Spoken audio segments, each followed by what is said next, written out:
These videos are not financial advices. Everything shared here is simply what I'm personally doing, and it's provided for educational purposes only. Please remember, you are fully responsible for your own money and your own trading decisions. Hello everyone, welcome back to another trading session. My entry is terrible. I just took my first trade. This is an exhaustion candle. It means that the movement of the sellers has been so weak, right? Let me just take two more. My first entry was so bad and I needed to take this trade, take these two entries as well. All right, so the movement of the sellers has been pretty weak, and also there has been no buyers in the market to enter.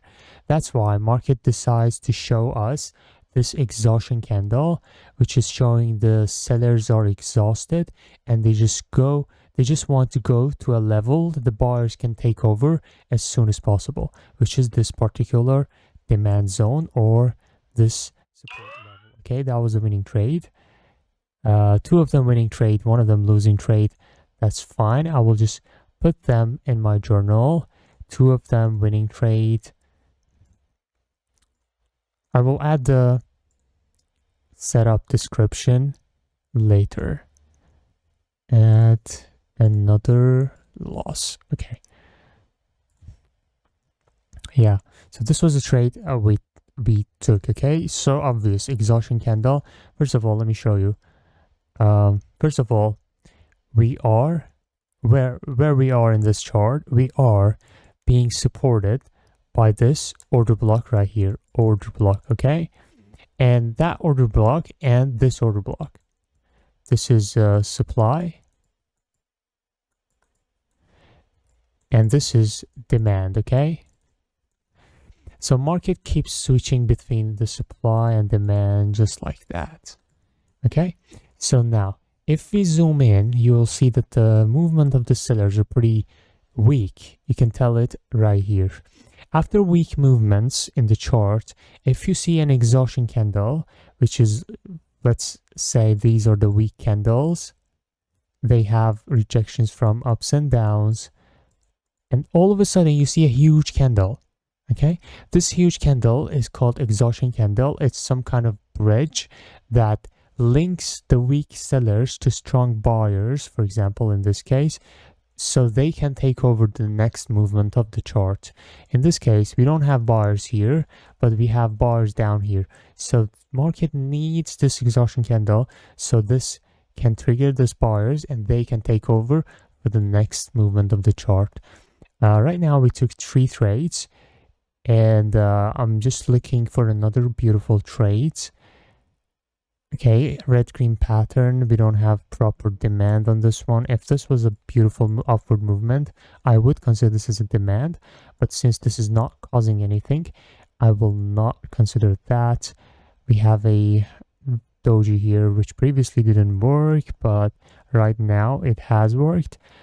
But I wouldn't take it because previously it didn't work.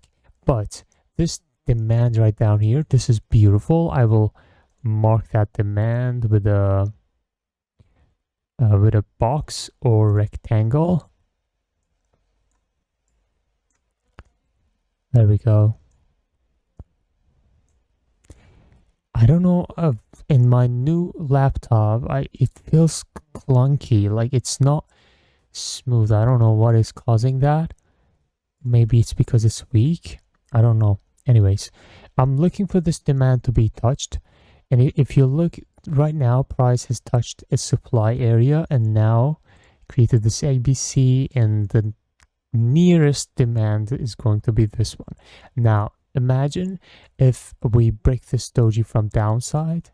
Okay, break this doji from downside, and then it comes to this demand. That's going to be a beautiful trade, but unfortunately just going up. We have also a supply right here. This is a minor supply. It's not a very strong supply, but I definitely can count on lower time frame entry on this supply. So I have to wait for this doji to be broken first, and then I can go to lower time frame. Wait. Yeah, this is going to be the lower time frame entry. Okay.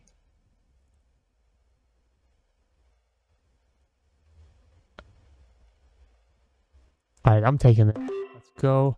It's gonna close on the next candle anyways, right? So I took it. I think I could take a better. Man. What? The entry's messed up. Anyways, let's see.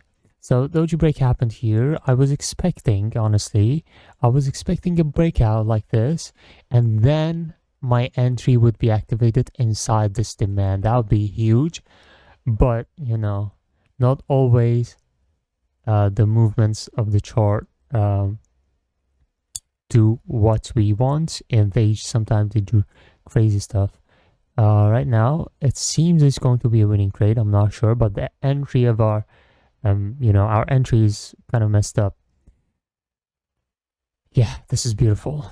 And then we have this demand still valid.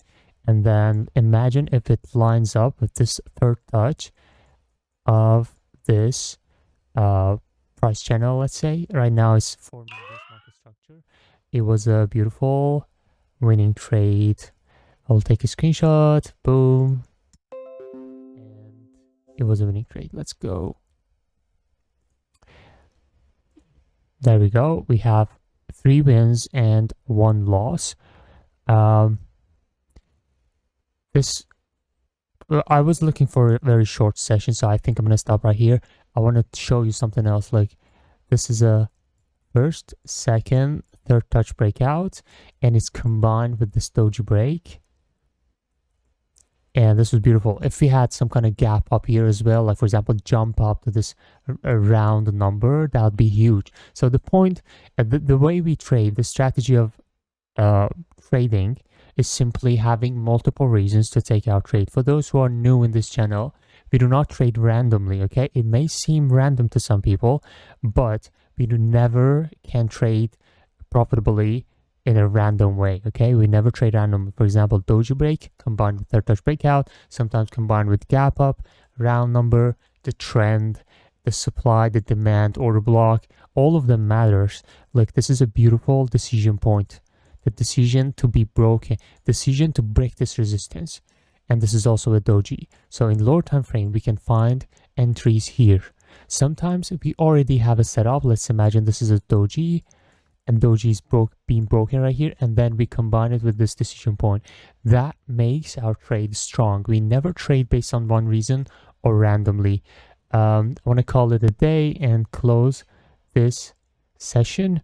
Yeah, mostly not really. And I'm going to add this to the journal. Yeah, 75% winning ratio for this session. That's fair enough. I hope you enjoyed, man. Thank you for watching, and peace out.